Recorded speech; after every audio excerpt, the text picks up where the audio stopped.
Voice of Couture, Bridging Heritage and Headlines.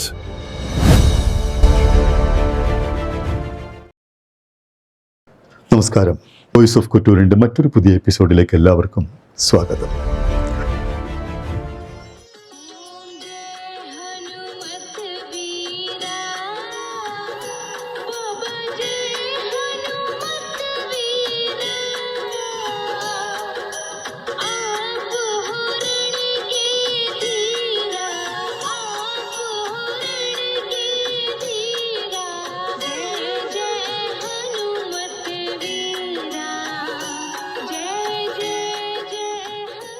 അദ്ദേഹം പറഞ്ഞു, കണ്ടേൻ കണ്ടേൻ കണ്ടേൻ സീതയെ കണ്ടേൻ രാഘവ. ഞാൻ രാഘവ നിന്റെ സീതയെ ഞാൻ കണ്ടു. അതാണ് കേൾക്കാൻ എല്ലാം ഉണ്ട് ഒരു അപ്പൊ അതാണ് ഒരു നല്ല പണ്ഡിതന്റെ ലക്ഷണം. നമ്മുടെ കുട്ടികൾ കമ്മ്യൂണിക്കേറ്റീവ് സ്കില്ല് പഠിക്കേണ്ടത് ഇദ്ദേഹത്തിൽ നിന്നാ. കുരങ്ങന്മാരുടെ കഴിവ് എന്തുവാ? മരം ചാട്ടമാണല്ലോ, ചാടുക. നമ്മൾ പറയില്ല അവർ mind is like a monkey. മനസ്സിന് എപ്പോഴും ചാട്ടം, ഒരു ചിന്ത. പ്രതിസന്ധികൾ എങ്ങനെ നേരിടാം ജീവിതത്തിൽ വരുന്ന ഒന്ന്. രണ്ട്, അവനവന്റെ ഉള്ളിൽ ഒരു കഴിവുണ്ടല്ലോ, ഈ കഴിവ് എന്തിനുപയോഗിക്കാം? നമ്മുടെ കഴിവുകള് സമൂഹത്തിലെ അധർമ്മത്തിനെതിരെ ഉപയോഗിക്കുവാനാണ് രാമായണം പറഞ്ഞു തരുന്നത് ഹനുമാൻ സ്വാമിയിൽ കൂടി. Voice of Couture, Bridging Heritage and Headlines. Ramayana പൊരുൾ തേടിയുള്ള ഒരു യാത്രയിലാണല്ലോ നമ്മൾ. ശക്തിയുടെയും ഭക്തിയുടെയും പ്രതീകമായ ആഞ്ജനേയന്റെ കഥയാണ് ഇന്ന് നമ്മൾ കേൾക്കാൻ പോകുന്നത്. ആഞ്ജനേയനെ പരിചയപ്പെടുത്തുവാൻ നമ്മോടൊപ്പമുള്ളത് ചങ്ങനാശ്ശേരി NSS കോളേജിലെ ഫിലോസഫി വിഭാഗം മേധാവിയായിരുന്ന പ്രൊഫസർ ടി ഗീതയാണ്. ഗീത ചേച്ചി NSSന്റെ ഹ്യൂമൻ റിസോഴ്സസ് ഡിപ്പാർട്ട്മെന്റിന്റെ സ്റ്റേറ്റ് ഫാക്കൽറ്റി കൂടിയാണ്. പ്രശസ്തയായ ഒരു പ്രഭാഷക കൂടിയാണ് ഗീത ചേച്ചി. ഗീത ചേച്ചിയുടെ വാക്കുകൾ നമുക്കൊന്ന് കേൾക്കാം അല്ലേ? അപ്പൊ ചേച്ചി, നമ്മുടെ വ്യൂവേഴ്സ് ഒക്കെ ആഞ്ജനേയന്റെ കഥ കേൾക്കാൻ ആകാംക്ഷഭരിതരായിട്ടിരിക്കാൻ അതിലേക്ക് തന്നെ കിടക്കാം അല്ലേ? നമുക്കൊരു സ്തോത്രത്തോടു കൂടി തുടങ്ങാം അല്ലേ? രണ്ടുപേരി. ജയ ജയ മാരുതി വീര ജയ, ജയ ജയ അഞ്ജനാ പുത്ര ജയ, ജയ ജയ മാരുതി വീര ജയ, ജയ ജയ അഞ്ജനാ പുത്ര ജയ, ജയ ജയ മാരുതി വീര ജയ.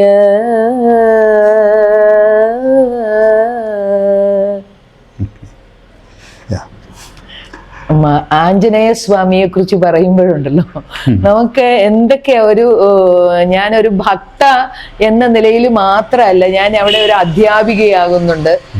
നമ്മുടെ കുട്ടികൾക്കൊരു മാതൃകാ പുരുഷനാണ്.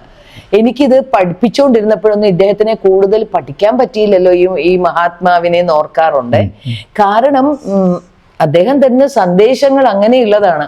പ്രതിസന്ധികൾ എങ്ങനെ നേരിടാം ജീവിതത്തിൽ വരുന്ന ഒന്ന്. രണ്ട്, അവനവന്റെ ഉള്ളിൽ ഒരു കഴിവുണ്ടല്ലോ, ഈ കഴിവ് എന്തിനുപയോഗിക്കാം? ഇപ്പൊ ഉദാഹരണം ഞാൻ പറയാം.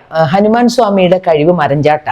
കുരങ്ങന്മാരുടെ കഴിവ് എന്തുവാ? അവരുടെ തനതായ കഴിവെന്ന് പറയുന്നത് മരം ചാട്ടമാണല്ലോ, ചാടുക. ചാബല്യം, അത് ഈ ചാട്ടമാ. ഒരു കൊമ്പിന്ന് അടുത്ത കൊമ്പിലേക്ക് ചാടുക. നമ്മൾ പറയില്ല അവർ mind is like a monkey.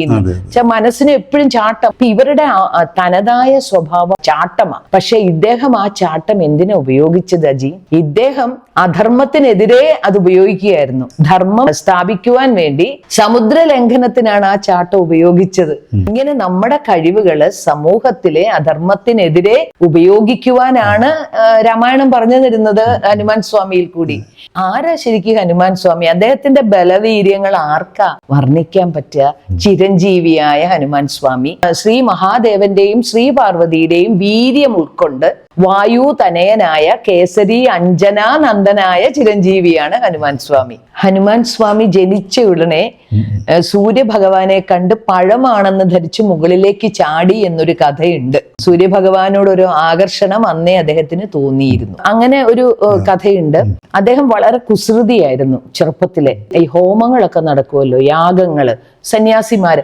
ഇവിടെയൊക്കെ ചെന്ന് ആ ഹോമപാത്രമൊക്കെ തട്ടിക്കളയും. അപ്പൊ ഇത് ചെറുക്കുട്ടിയായിരുന്നപ്പോഴേ ചെയ്തുകൊണ്ട് അപ്പൊ ഇവർക്ക് ദേഷ്യം വരും യാഗം നടത്തുന്ന സന്യാസിമാർക്ക്. അപ്പൊ അവര് പറയും ഇതെന്ത് നല്ല ശക്തിമാനാ, ജനിച്ചപ്പോഴേ ബലവാനാണ്. അപ്പൊ പറയും നിന്റെ ഈ ബലം ശക്തി ഉണ്ടല്ലോ അത് നിനക്ക് ആവശ്യം വരുമ്പോ മാത്രം ആരെങ്കിലും ഓർമ്മിപ്പിച്ചാലേ നീ ഓർക്കുള്ളൂ, ഇല്ലെങ്കിൽ നിന്റെ ശക്തി നീ ഓർക്കൂല എന്ന് പറഞ്ഞു. ശാപം പോലെ കൊടുത്തു. കാരണം അവരുടെ ഹോമപാത്രങ്ങളെല്ലാം നശിപ്പിക്കുക. ഇദ്ദേഹം നശിപ്പിച്ചതിന്റെ കാരണം എന്താ അതറിയുമ്പോഴാണ് ഇദ്ദേഹം പറയുന്നത് ഈശ്വര സാക്ഷാത്കാരത്തിന് ഇതൊന്നും വേണ്ട, ഇത് കർമ്മകാണ്ഡത്തിനെതിരായിട്ടുള്ള കാര്യമാണ്, അതിന് ഇതൊന്നും വേണ്ട, യാഗോ ഹോമോ ഒന്നും അല്ല, മനസ്സിൽ ഈശ്വരൻ എന്ന ആ ഒരു ശക്തിയുടെ പ്രഭാവം നമ്മുടെ മനസ്സിൽ, ശാശ്വതമായ പ്രഭാവം നമ്മുടെ മനസ്സിൽ എന്നും ഉണ്ടായാൽ മതി എന്നാണ്. അത് കാണിക്കാൻ വേണ്ടിയാണ് ഇത് ചെയ്തത്. പക്ഷെ ഈ ശാപം ഉണ്ടല്ലോ, ഉർവശി ശാപം ഉപകാരമായി അജി. നമ്മളെ ഈ ശക്തി ഓർമ്മിപ്പിക്കുന്നത് എപ്പോഴാണ്? നമ്മളെ ഒരാൾ നമ്മുടെ ശക്തി ഓർമ്മിപ്പിക്കുന്നത് നമ്മളുടെ ആ ശക്തി എവിടെയെങ്കിലും നന്മയായിട്ട് ഉപയോഗിക്കാൻ വേണ്ടിയാണ്. ഇപ്പൊ അധർമ്മം നടക്കണു, അപ്പം നമ്മുടെ ശക്തി, നിനക്ക് ഇന്ന ശക്തിയുണ്ട്, ഇതിനെതിരെ നീ പൊരുതൂന്ന് ഒരാൾ ഓർമ്മിപ്പിക്കും. നേരെ തിരിച്ച് നമുക്ക് നമ്മുടെ ശക്തി നമ്മൾ ഓർമ്മിക്കണം എപ്പോഴെപ്പോഴാണ് സ്വാർത്ഥതയ്ക്ക് വേണ്ടി. എന്റെ സ്വാർത്ഥത നേടാൻ വേണ്ടിയേ ഞാൻ എന്റെ ശക്തി ഓർക്കുള്ളൂ. അപ്പൊ അത് ഓർക്കണ്ട, നിന്റെ സ്വാർത്ഥതയ്ക്ക് വേണ്ടിയല്ല നിന്റെ ഈ ബലമായിട്ടുള്ള ശക്തി ഉപയോഗിക്കേണ്ടത്, അത് മറ്റുള്ളവരുടെ നന്മയ്ക്കാണെന്ന്. അങ്ങനെ ഒരു അനുഗ്രഹവും കൂടിയാണ് ശാപം. രണ്ടാമത് പുരാണങ്ങളും ഇതിഹാസങ്ങളും എല്ലാം പഠിച്ചിട്ടുള്ള ആളാണ്. അപ്പൊ ഇതെങ്ങനെ പഠിച്ചു എന്നുള്ളതാണ്. ഒരു കുട്ടിയാണല്ലോ. അപ്പൊ ഈ വിദ്യാർത്ഥിയായത് എങ്ങനെ? അപ്പൊ ഇദ്ദേഹത്തിന് ഇതെല്ലാം പഠിക്കണം, വേദം പഠിക്കണം, ഉപനിഷത്ത് പഠിക്കണം, ആരുടെ അടുത്ത് പോകും? ഇപ്പോഴാണ് ഈ സൂര്യനോടൊരു സ്നേഹം ഉണ്ടല്ലോ, ജനിച്ചപ്പോഴേ. ഇപ്പൊ സൂര്യ ഭഗവാന്റെ അടുത്തേക്ക് ചെന്നു, ഭഗവാനെ എന്നെ ഒന്ന് പഠിപ്പിക്കാമോ എന്ന് ചോദിച്ചപ്പോ ഞാൻ ഒരിടത്ത് ഇരിക്കേയില്ല, ഫുൾ ടൈം സഞ്ചാരമാണ് എന്റെ, എങ്ങനെ നിന്നെ ഞാൻ പഠിപ്പിക്കും? നീ തന്നെ ഒരു മാർഗം കണ്ടാ ഞാൻ നിന്നെ പഠിപ്പിക്കാം. സൂര്യൻ മഹാഗുരുവാണ് കേട്ടോ, എല്ലാത്തിന്റെയും ഗുരുവാണ്, നമ്മുടെ കൺകണ്ട ദൈവമല്ലേ. അപ്പൊ ഉടനെ ഇദ്ദേഹം പറഞ്ഞു ഞാൻ അതിനുള്ള ഒരു മാർഗം കാണാന്ന് പറഞ്ഞ് എന്താന്ന് പറഞ്ഞത്, അങ്ങ് സഞ്ചരിക്കുമ്പോ ഞാൻ അങ്ങയുടെ മുൻപിൽ പ്രകൂട്ട് സഞ്ചരിച്ചോളാം. ആലോചിച്ച് നോക്കൂ, ഒരു വിദ്യാർത്ഥി അനുഭവിക്കണ കഷ്ടപ്പാട്, ആ കഠിന അധ്വാനം, the effort he is taking, ഇത് നമ്മുടെ കുട്ടികൾ എടുക്കേണ്ടതാണ്. എന്ത് കഷ്ടപ്പാട് സഹിച്ച് ഞാൻ ഒരു ഡോക്ടറാകും, ടീച്ചറാകും, എന്റെ ലക്ഷ്യത്തിലേക്ക് ഞാൻ പോകും, അതിന് ഞാൻ ഏത് പ്രതിസന്ധിയും തരണം ചെയ്യും. ഇന്നാ ഇങ്ങനെ സൂര്യൻ പറഞ്ഞ എന്നാ പിന്നെ പഠിക്കണ്ട എന്ന് പറഞ്ഞ് പിന്തിരിഞ്ഞില്ല. ഉടനെ പറഞ്ഞ് പുറകോട്ട് യാത്ര ചെയ്യാന്ന് പറഞ്ഞാൽ നിസ്സാരാണോ? മുൻപിൽ ഗുരു പറഞ്ഞപ്പോ, എന്നിട്ട് അതിൽ രസം എന്താ, 60 നാഴിക കൊണ്ട് സകല ശാസ്ത്രങ്ങളും പഠിച്ച് മിടുക്കനായി. സൂര്യൻ തന്നെ അങ്ങ് അത്ഭുതപ്പെട്ടു, ഇത് എങ്ങനെ ഈ കുട്ടി പഠിച്ചെടുത്തു? ഉടനെ പഠിച്ചു കഴിഞ്ഞു 60 നാഴിക കൊണ്ട്. അപ്പൊ ഗുരുദക്ഷിണ, അങ്ങേക്ക് ഗുരുദക്ഷിണ എന്താണ് പറഞ്ഞാൽ ഞാൻ തരാന്ന് പറഞ്ഞപ്പോ, എന്റെ കുട്ടി നിന്റെ ഈ അർപ്പണ മനോഭാവമാണ് ഗുരുദക്ഷിണ, ദ കമ്മിറ്റ്മെന്റ്.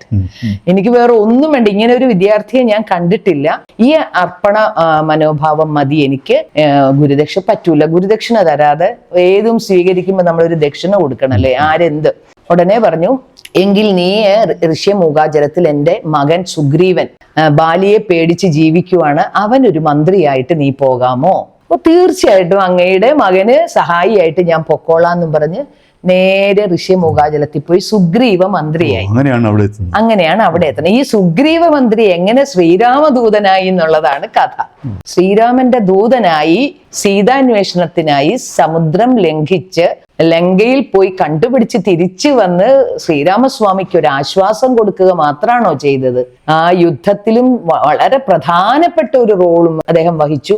കൂടാതെ എല്ലാവരും ചിലര് മരിച്ചുപോയി, ബോധമറ്റ് കിടന്നപ്പോ ജാമ്പവാൻ, ശ്രീരാമനും ലക്ഷ്മണനും എല്ലാവരും, അപ്പൊ ജാമ്പവാൻ വിറയ്ക്കുന്ന സ്വരത്തിൽ ചോദിക്കുന്നുണ്ട്, വിഭീഷണനും ജാമ്പവാനും മാത്രമേ ഉള്ളൂ. അപ്പൊ ബോധം, ജാമ്പവാൻ ചോദിക്കുന്നുണ്ട് ഹനുമാൻ ഉണ്ടോ ഇവിടെ എന്നിങ്ങനെ. ഉടനെ വിഭീഷണൻ പറഞ്ഞു ഉണ്ടല്ലോ. അപ്പൊ ഹനുമാൻ സമയം ഞാൻ ഇവിടെ ഉണ്ട്, എന്താണ്?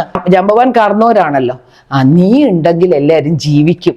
കാരണം ഋഷഭാദ്രിയുടെയും കൈലാസത്തിന്റെയും മധ്യത്തിൽ മരുത്വാ മലയുണ്ട്, ആ മലയിൽ മൃതസഞ്ജീവനി ഉണ്ട്, അത് ഇവിടെ കൊണ്ടുവന്ന് ഇവർക്ക് കൊടുത്താൽ മതി, അത് നിന്നെ കൊണ്ട് സാധിക്കും എന്ന് പറഞ്ഞ് ഉടനെ തന്നെ പോവുക അങ്ങോട്ട്. അവിടെ ചെല്ലുമ്പോൾ ഇദ്ദേഹത്തിന് തിരഞ്ഞെടുക്കാൻ പറ്റില്ല, ഈ വിശല്യകരണി 4 എണ്ണം ഉണ്ടല്ലോ, ഇതിലേതാണ് മൃതസഞ്ജീവനി? അതിനാണ് മലയോടുകൂടി മരുത്വാമല പൊക്കിക്കൊണ്ട് ആ കാറ്റേറ്റപ്പോഴേ ഇവരെല്ലാം എഴുന്നേറ്റു. ഈ മരിച്ചു കിടന്നവരും ഒക്കെ എഴുന്നേറ്റു, കുരങ്ങന്മാര്. ഈ കാറ്റേറ്റ് ആ ലങ്കയിലുള്ള എല്ലാവരും ആ യുദ്ധമുഖത്തുള്ള എല്ലാവരും ജീവിക്കേണ്ടതാ. പക്ഷെ ഈ രാവണൻ എന്ത് ചെയ്തെന്നോ? രാവണൻ ആദ്യമേ നിർദ്ദേശം കൊടുത്തിരുന്നു, മരിക്കുന്നവരെ വെള്ളത്തിലേക്ക് എടുത്തിട്ടേക്കണമെന്ന്. പടയാളികളെ ഇപ്പൊ ഈ രാക്ഷസന്മാര് ഇല്ല, അവരവിടെ മരിച്ചു കിടന്നിരുന്നെങ്കിൽ അവരെയൊക്കെ ജീവിച്ചേനെ. അപ്പൊ ഈ കൊരങ്ങന്മാരെ യുദ്ധത്തിൽ മരിച്ചവരെല്ലാം ഈ മരുത്വാമലയെ കൊണ്ടുവന്നപ്പോ ആ കാറ്റേറ്റ് ജീവിച്ചു എന്നുള്ള. അപ്പൊ ഇതൊക്കെ ഇങ്ങനെ ഏറ്റവും ബുദ്ധിമുട്ടുള്ള കാര്യങ്ങളെല്ലാം സാധിക്കുന്നത് ഹനുമാൻ സ്വാമിയാണ്. അപ്പൊ ഹനുമാൻ സ്വാമി ഒരു വിദ്യാർത്ഥി എന്ന നിലയിൽ നമുക്കൊരു മാതൃകയാണ്. നമ്മുടെ കുട്ടികൾക്ക് എങ്ങനെ പഠിക്കണം, ഏത് പ്രതിസന്ധി വന്നാലും ഞാൻ ആ പഠനം മുഴുമിക്കും. ഇത് ഓരോരുത്തർ എക്സ്ക്യൂസ് പറഞ്ഞു. അതേപോലെ ചിലർ പറയില്ലേ, എന്നെ കൊണ്ട് എന്തിനു കൊള്ളും. ഞാൻ കേൾക്കുന്നതാ, എനിക്കൊന്നും കഴിവില്ല ടീച്ചറെ, എനിക്ക് വീട്ടിൽ അങ്ങനെ പ്രാരാബ്ധാണ്, അച്ഛൻ ഇങ്ങനെ, അമ്മ. ഇതൊന്നും ഒരു കാരണമല്ല ജി നമുക്ക് പഠിക്കണമെങ്കിൽ.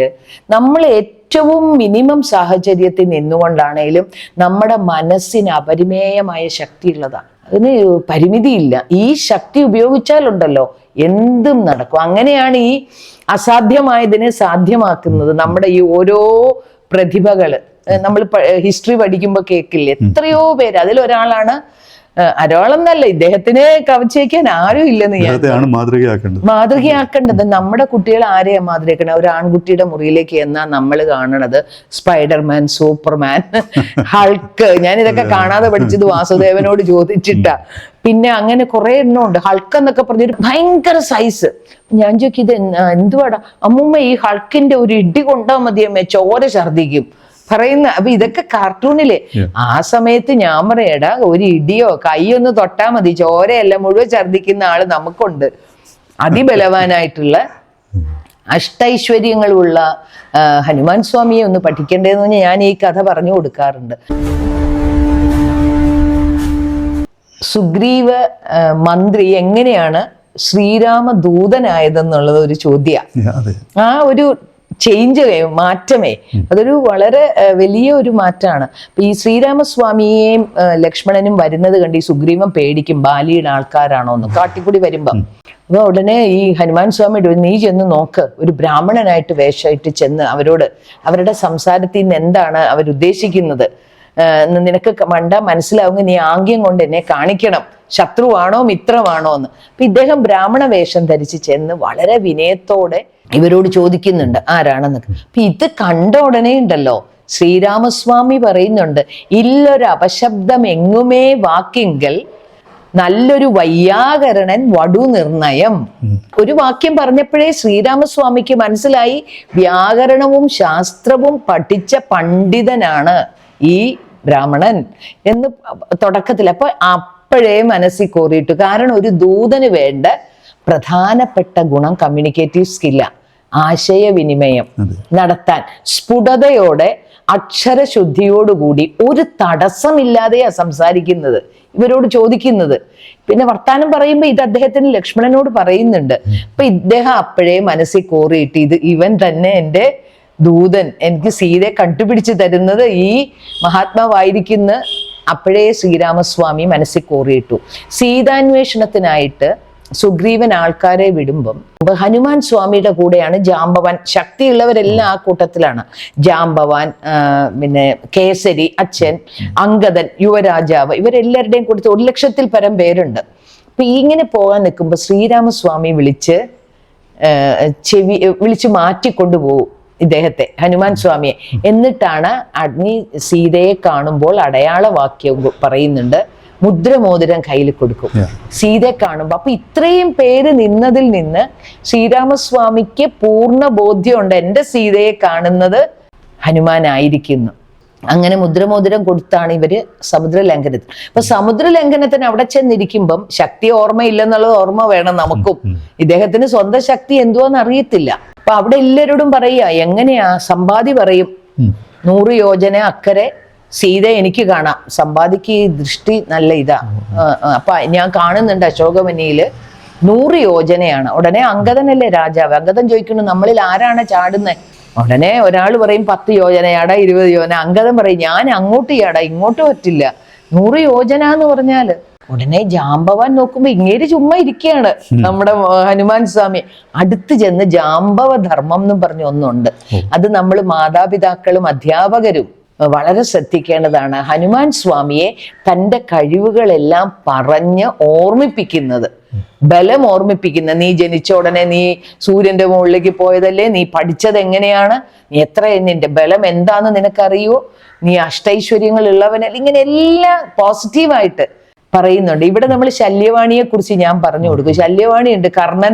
കർണന്റെ തേരാളിയായ ശല്യര് രഥം വഹിച്ചുകൊണ്ട് പോകുമ്പം, യുദ്ധസ്ഥലത്തേക്ക് പോകുമ്പോ കർണൻ പറയും, എൻ്റെ ഈ അമ്പുകൾ കൊണ്ട് ഇന്ന് ഞാൻ അർജുനന്റെ തല കൊയ്യെന്ന് പറയും തേരിലിരുന്ന്. ഉടനെ ശല്യര് ചിരിക്കും. എന്നിട്ട് തേരവിടെ നിർത്തിയിട്ട് പുറകോട്ട് തിരിഞ്ഞു പറയും, എൻ്റെ കർണ, ആ അർജുനന്റെ ഒറ്റ അമ്പ് മതി നിന്റെ തല കൊയ്യാന്ന്.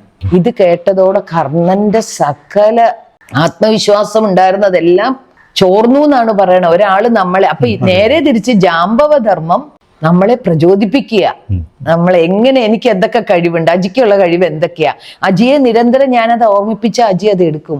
അപ്പൊ നമ്മൾ കുട്ടികളോട് ഇതാണ് ചെയ്യേണ്ടത്. അപ്പൊ അങ്ങനെ ജാമ്പവധർമ്മം പറഞ്ഞു അദ്ദേഹം ചാടി എഴുന്നേറ്റു. മഹേന്ദ്ര പർവ്വതത്തിൽ നിന്ന് ചാടാൻ നേരത്ത് അദ്ദേഹം ചെയ്തത്, ആദ്യം തന്നെ തൻ്റെ ഉള്ളിലുള്ള ശ്രീരാമസ്വാമിയെ ഓർത്തു. പിന്നീട് തൻ്റെ മാതാപിതാക്കളെ, ഗുരുക്കന്മാരെ ആദ്യമേ മനസ്സുകൊണ്ട് ലങ്കയിൽ പോയി എന്നാ പറയണേ ഹനുമാൻ സ്വാമി. മനസ്സ് നമ്മൾ എവിടെ, ഇപ്പൊ ഞാൻ ഒരു അധ്യാപികയാണ്, എൻ്റെ മനസ്സ് ആദ്യം അധ്യാപിക ആവണം, എങ്കിലേ നമ്മൾ ആ യാത്രയിലേക്ക് പോകുള്ളൂ. അപ്പൊ ഇദ്ദേഹം മനസ്സുകൊണ്ട് ആദ്യം ലങ്കയിൽ ചെന്നു, പിന്നീടേ ശരീരത്തിനെ കൊണ്ടുപോകുന്നുള്ളൂ. അപ്പൊ ആദ്യം ഇവരെ എല്ലാവരെയും മനസ്സാൽ ഓർത്ത് ആ ചാടാനുള്ള തയ്യാറെടുപ്പ് നടത്തിയിട്ട് അവസാനം ഒരു കാര്യം കൂടി പറഞ്ഞു, ഗരുഡോപരി വിഷ്ണു എന്ന് പറയുന്നുണ്ട്. എന്ന് വെച്ചാൽ ഗരുഡന്റെ മുകളിലാണ് വിഷ്ണു. അപ്പൊ ഇദ്ദേഹം ആരാണ്? ഞാൻ ഗരുഡനായിട്ട് സ്വയം അങ്ങ് ചിന്തിച്ചിട്ട് എൻ്റെ കൂടെ വിഷ്ണു ഉണ്ട്, പിന്നെ ഞാൻ എന്തിനു ഭയക്കണു എന്ന് പറഞ്ഞ് ഒറ്റ ചാട്ടം അനന്തവിഹായസിലേക്ക് ചാടിപ്പോയപ്പോ ആദ്യം തന്നെ സുരസയെ കണ്ടു. അത് കൂടുതൽ നമുക്ക് സുരസവായി വിളിച്ച്, ഏറ്റവും വിനയം വേണം നമുക്ക്. വിനയത്തോടു കൂടി അമ്മയെ ഞാൻ പോകുവാണ് ഇങ്ങനെ ഒരു കാര്യത്തിലൊക്കെ പറയുമ്പോൾ സുരസ സമ്മതിക്കില്ല, ഒക്കെ പരീക്ഷണ. അവസാനം സുരസ് ഇങ്ങനെ ചെറുതാകുകയും വലുതാകാനുള്ള കഴിവ് ഇദ്ദേഹത്തിന് ഉണ്ടല്ലോ അഷ്ടൈശ്വര്യങ്ങളിൽ. അപ്പൊ അദ്ദേഹം അവസാനം സുരസ വിളിക്കുമ്പോൾ ഇദ്ദേഹം പെട്ടെന്ന് ചെറുതായിട്ട് കയറിയിട്ട് ഇറങ്ങും. അപ്പൊ കേറിയുന്നുമായി. അപ്പൊ വിനയമുണ്ട്, വിനയമുള്ളിടത്തെ വിദ്യയുള്ളൂ എന്നുണ്ട്, ജ്ഞാനമുണ്ട്. നമ്മള് വിനയ ദദാതി ജ്ഞാനം എന്ന് പറയും. അപ്പൊ നമുക്ക് അറിവ് വേണമെങ്കിൽ നമ്മൾ വിനയമുള്ളവരാകണം, അവർക്കേ അറിവ് ഉണ്ടാവുള്ളൂ. ഈ അഹങ്കാരം കൊണ്ട് രാവണന് പറ്റിയ അബദ്ധം, രാവണൻ എത്ര വലിയ രാവണന്റെ മഹത്വം എന്തൊക്കെയാണ്, പക്ഷെ എന്ത് പ്രയോജനം? രാവണന്റെ 10 തല 10 PhD ഇത്ര അറിവാണ്, പക്ഷെ ഈ അഹം എന്ന ഭാവമാണ് രാവണനെ സ്ത്രീകളോടുള്ള സമീപനവും. അപ്പൊ ഇവിടെ വിനയമാണ് ഹനുമാൻ സ്വാമിക്ക്. അങ്ങനെ ഹനുമാൻ സ്വാമി സമുദ്രം ചാടി സുരസയെ കഴിഞ്ഞ് അടുത്തത് മൈനാക പർവ്വതം. അതാണ് നമുക്ക് ഏറ്റവും പ്രാധാന്യം.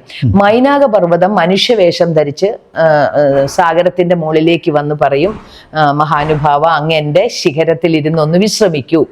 അപ്പൊ ഇത് മൈനാകപർവ്വതം എങ്ങനെയാണ് ഈ സാഗരത്തിന്റെ അടിയിൽ വന്നതെന്നൊക്കെയുള്ള വേറെ കഥയാണ്, അത് പറഞ്ഞാൽ നമുക്ക് നീണ്ടുപോകും. അപ്പൊ ഈ സാഗരം ഇങ്ങനെ ഹനുമാൻ സ്വാമി വരുന്നുണ്ടെന്ന് അറിയുമ്പോൾ സാഗരം പറയും, ഹനുമാൻ സ്വാമി ഇങ്ങനെ സീതയെ അന്വേഷിച്ച് പോകുന്നുണ്ടെന്ന് പറയുമ്പോൾ മൈനാകത്തിനോട് പറയും, നീ മനുഷ്യവേഷം ധരിച്ച് സാഗരത്തിന്റെ കടലിന്റെ മുകളിൽ നിന്നിട്ട് അദ്ദേഹത്തിനെ ക്ഷണിച്ചുകൊണ്ട് അദ്ദേഹത്തിന് ആതിഥേയം കൊടുക്കണം. അദ്ദേഹത്തിന് ക്ഷീണിതനാണ്, പകുതിയെ ദൂരെ ആയിട്ടുള്ളൂ, ഇനിയുണ്ട് ദൂരം ലങ്ക എത്താൻ. അപ്പൊ അദ്ദേഹത്തിന് ഇത്തിരി നേരം വിശ്രമിക്കാൻ നിന്റെ ശൃംഗം ഒരുക്കി കൊടുക്കണം എന്ന് പറയും. അപ്പൊ ഈ സാഗരം ഇങ്ങനെ പറഞ്ഞുകൊണ്ടാണ് മൈനാകം മുകളിലേക്ക് വന്നത്. അപ്പൊ മൈനാകം വന്ന് തൊഴുതു. മൈനാകത്തിനെ കാണുമ്പോൾ ഇനിയും സുരസയെ പോലെ ഇതും നമ്മളെ പ്രതിസന്ധിയാണോ എന്ന് ചിന്തിക്കുന്നുണ്ട്. അപ്പൊ പറയും, ആദ്യമേ നമസ്തേ പറഞ്ഞിട്ട് അങ്ങ് എൻ്റെ ശൃംഗത്തിൽ ഞാൻ ഇങ്ങനെ സാഗരം പറഞ്ഞിട്ടാണ് വന്നത്. സാഗരം പറയാനുള്ള കാര്യം, അദ്ദേഹത്തിനെ നിർമ്മിച്ച സഗരന്റെ വംശത്തിൽപ്പെട്ട ശ്രീരാമസ്വാമിയുടെ ദൂതുമായിട്ടാണ് അങ്ങ് വരുന്നത്. അപ്പൊ ഒരു നന്ദി കാണിക്കണ്ടേ, അതിനാണ്. പിന്നെ എനിക്ക് അങ്ങയോടൊരു നന്ദി കാണിക്കണം, ഒരു കൃതജ്ഞത പറയാനുണ്ട്, എനിക്കും അങ്ങയോടൊരു കടപ്പാടുണ്ടെന്ന് വെക്കുമ്പോൾ ഹനുമാൻ സ്വാമിക്ക് എന്ത് കടപ്പാട്? അപ്പോഴീ കഥ പറയണേ, അങ്ങയുടെ അച്ഛനാണ് എൻ്റെ ജീവൻ രക്ഷിച്ചത്. അപ്പൊ ഈ അവിടെ കൃതജ്ഞത ഒരു കാര്യമാ ജി. ഞാനത് എൻ്റെ പ്രഭാഷണങ്ങളിലൊക്കെ ഇതെല്ലാം ഓരോ സന്ദേശമാക്കി വെക്കും. നമ്മൾ കൃതജ്ഞതയുള്ളവരാകണം ജീവിതത്തിൽ. നമ്മളുടെ ഈശ്വരൻ കൽപ്പിച്ച് നമ്മളെ നമ്മുടെ അമ്മയുടെ വയറ്റിലേക്ക് ഒരു ചെറിയ അണുവായിട്ട് സൃഷ്ടിച്ച സമയം മുതൽ നമ്മളിപ്പോൾ ഞാൻ ഇവിടെ ഇരിക്കുന്നു, അജി ഇവിടെ ഇരിക്കുന്നു, നമ്മൾ എത്ര പേരോട് കടപ്പാടുണ്ട് അജി? എത്ര പേരോട്? അപ്പൊ ഈ കടപ്പാടൊക്കെ നമ്മൾ വീട്ടണ്ടേ? അത് വീട്ടണമെങ്കിൽ നമ്മൾ കൃതജ്ഞത ഉണ്ടാവണം നമുക്ക്. അപ്പൊ അത് ഈ മൈനാകം കാണിച്ചു തരിക നമുക്ക്. നമ്മൾ എപ്പോഴും മറ്റുള്ളവരോട് കൃതജ്ഞതയുള്ളവരാകണം. ഹനുമാൻ സ്വാമിയോട് പറയാം, അങ്ങന്റെ ശൃംഗത്തിലിരുന്ന് ഒന്ന് വിശ്രമിക്കൂ, നല്ല പഴമുണ്ട് മധുരമുള്ള, കുറച്ചു നേരം കിടക്കൂ, വെള്ളം കുടിക്കാം, എന്നിട്ട് പറക്കാം. അപ്പം മറുപടി പറയുന്ന 4 വരി ഉണ്ടല്ലോ, നമ്മുടെ ദ മോസ്റ്റ് ഇമ്പോർട്ടൻ്റ്, ഞാൻ പറഞ്ഞ സുന്ദരകാന്ഡത്തിലെ ഏറ്റവും നല്ല 4 വരികളാണ്. അത് ഇങ്ങനെയാണ്: അലമലമിതരുതരുതു രാമകാര്യാർത്ഥമായി ആശു പോവും വിധൗ പാർക്കരുതെങ്ങുമേ പെരുവഴിയിൽ അശന ശയനങ്ങൾ ചെയ്യുന്നതും പേർത്തു മറ്റൊന്നു ഭാവിക്കയെന്നതും അനുചിതമിതറിക. ഈ 4 വരിയുള്ളൂ.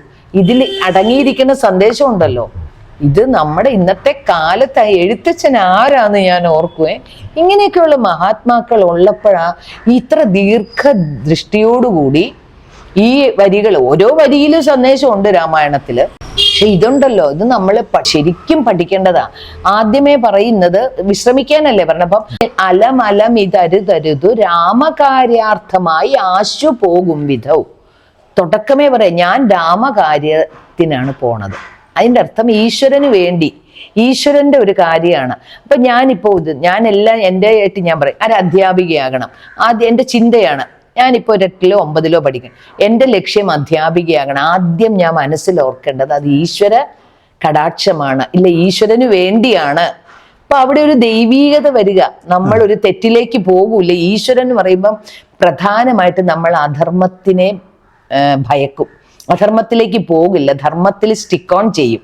അതിനാണ് പണ്ട് നമ്മളെ ദൈവം പറയണം. എൻ്റെ അമ്മയൊക്കെ ചെറുപ്പത്തിൽ നാം ജയിക്കും ഇന്ന് നമ്മളെ ഒരു തെറ്റ് ചെയ്യരുത്, ഈശ്വരൻ കാണും വയ്ക്കത്തപ്പൻ നിന്നെ ഇഷ്ടപ്പെടൂല, കൊച്ചിലെയൊക്കെ അങ്ങനെ പറയില്ലേ അജി. അപ്പൊ നമ്മൾ ഈശ്വരനുള്ള ഒരു ശക്തി നമ്മുടെ കൂടെ വേണമെങ്കിൽ നമ്മൾ തെറ്റ് ചെയ്യരുത്. അപ്പൊ നമ്മുടെ ലക്ഷ്യം ഈശ്വര ലക്ഷ്യമാകണം. ഒന്നാമത്തെ അലമലമിതരുതരുത് രാമകാര്യാർത്ഥമായി ആശു പോകും വിധൗ പാർക്കരുതെങ്ങുമേ. എങ്ങും ഇങ്ങനെ ഒരു രാമകാര്യത്തിന് ഞാൻ പോകുമ്പോ എവിടെയൊന്നും പാർക്കാൻ എനിക്ക് പറ്റില്ല, താമസിക്കാൻ പറ്റില്ല. ഞാനൊരു ലക്ഷ്യത്തിലേക്ക് കുതിക്കുകയാണ്. അപ്പൊ ഇവിടെയൊന്നും പാർത്ത് എൻ്റെ സമയം കളയാൻ പറ്റില്ല. അപ്പൊ അലമലം എന്ന് പറഞ്ഞാൽ മടി, അലംഭാവം പാടില്ല.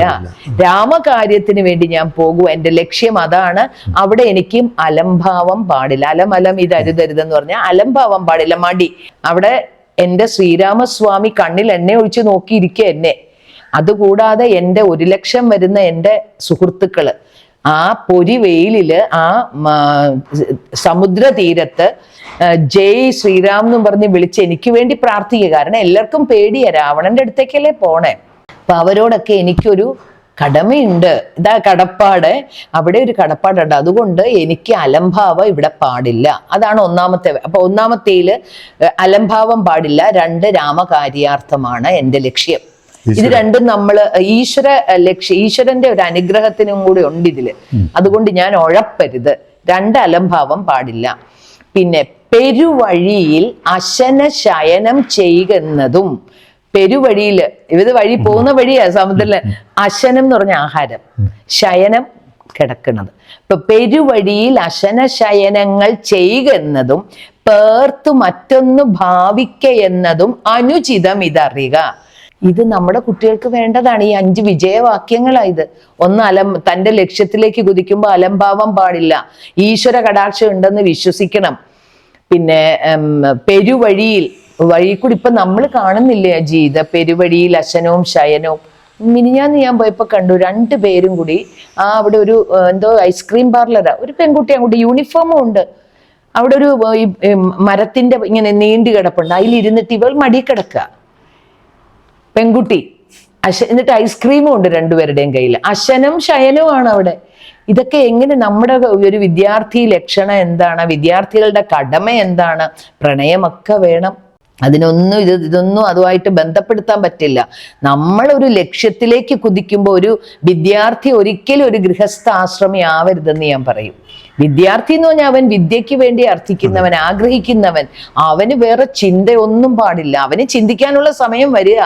അവന്റെ ഗൃഹസ്ഥാശ്രമ സമയത്ത് അവന് എന്ത് വേണേ ആവാം.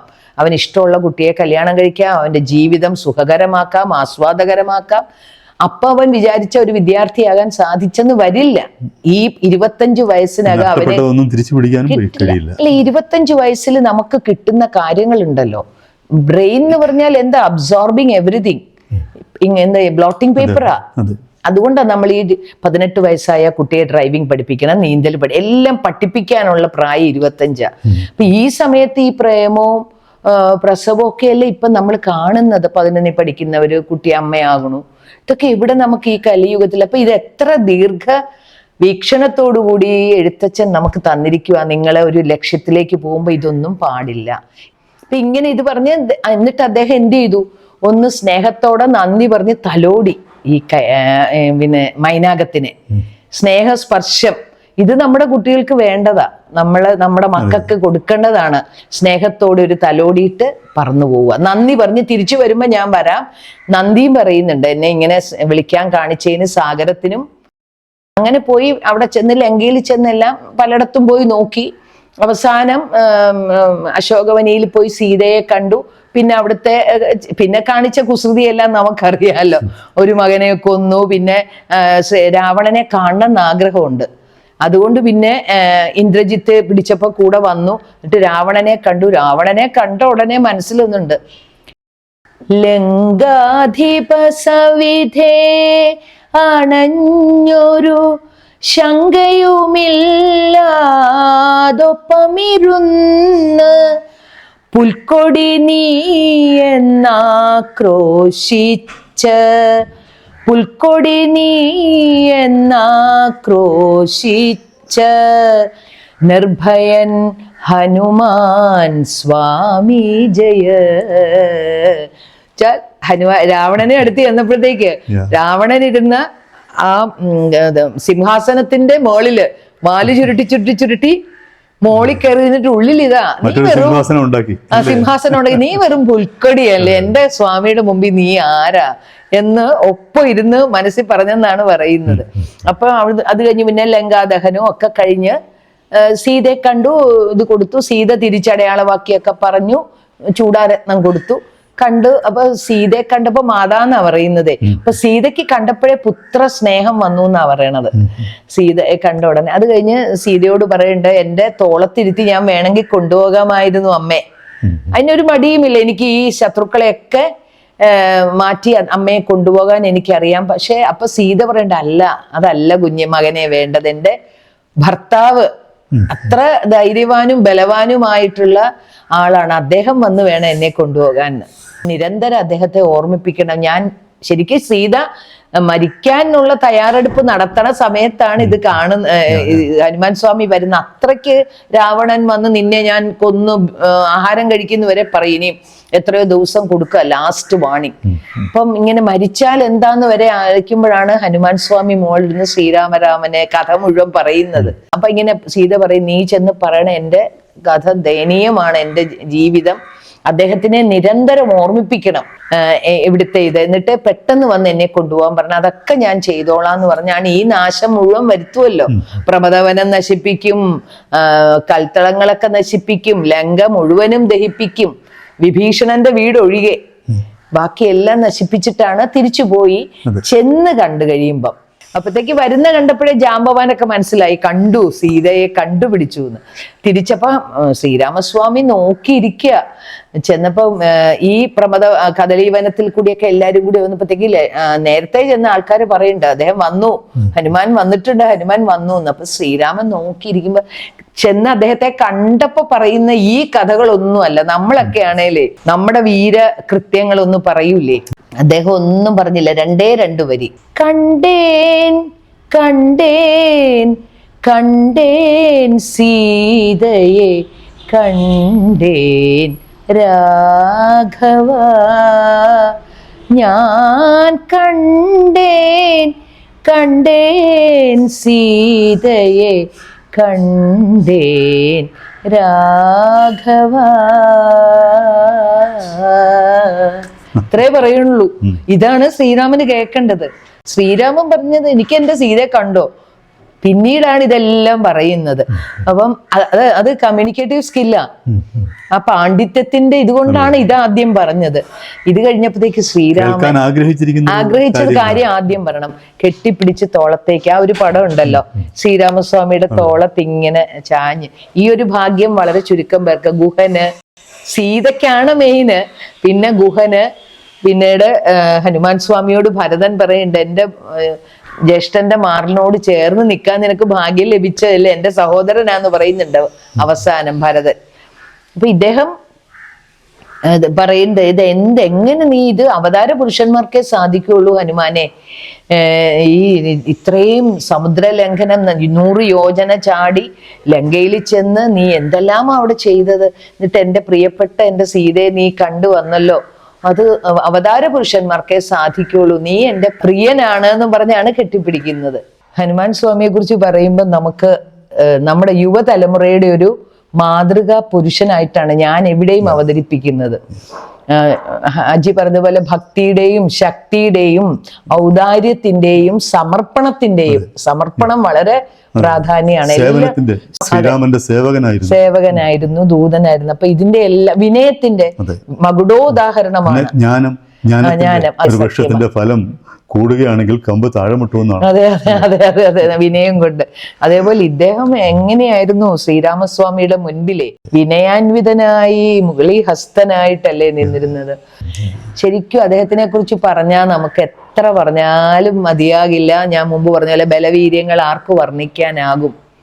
അദ്ദേഹത്തിനെ കുറിച്ച് എനിക്ക് ഇങ്ങനെ ഇത്രയെങ്കിലും ഒക്കെ പറയാൻ സാധിച്ചതില് ഏറ്റവും എൻ്റെ ഒരു ഭാഗ്യമെന്ന് ഞാൻ കരുതുകയാണ്. ഹനുമാൻ സ്വാമിയുടെ അനുഗ്രഹം ഏവർക്കും ഉണ്ടാകട്ടെ. താങ്ക് യു ചേച്ചി. വോയിസ് ഓഫ് കുട്ടൂരിന്റെ ഈ വീഡിയോ നിങ്ങൾക്ക് ഇഷ്ടപ്പെട്ട് കാണുമെന്ന് കരുതുന്നു. ഇനി മറ്റൊരു പുതിയ വീഡിയോയുമായി താമസിയാതെ തിരികെ എത്താം. This is Radhakrishnan Kuttoor signing off from voice of Kuttoor, bridging heritage and headlines. Thank you. Srirama Rama Rama സീതാഭിരാമ ജയ, ശ്രീരാമ രാമ രാമ ലോകാഭിരാമ ജയ.